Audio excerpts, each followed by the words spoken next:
Music revient pour la 11e édition de l'AM.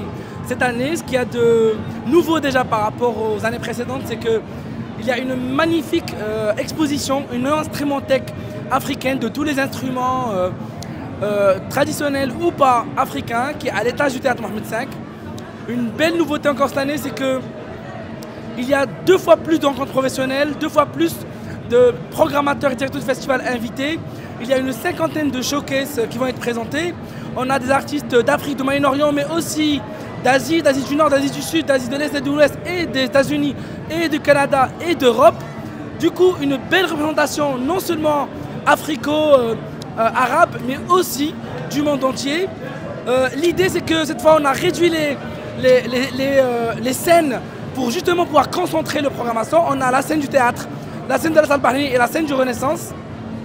Et au niveau du café, on garde ce lieu pour les rencontres pro, pour les conférences et pour tous les side events. Cette année, ce que je disais, c'est qu'il y a vraiment une richesse de side events, donc des gros partenaires internationaux qui viennent organiser leurs assemblées générales, leurs rencontres professionnelles, leur présentation de bilan pendant Visa.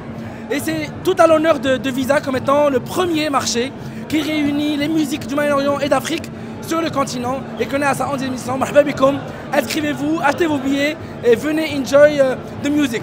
La belle nouveauté que je ne dois pas oublier, c'est que cette année, les afters de Visa for Music, ce sont des vrais spectacles de présentation qui prennent lieu au Chella. Donc on habite un lieu historique du patrimoine marocain.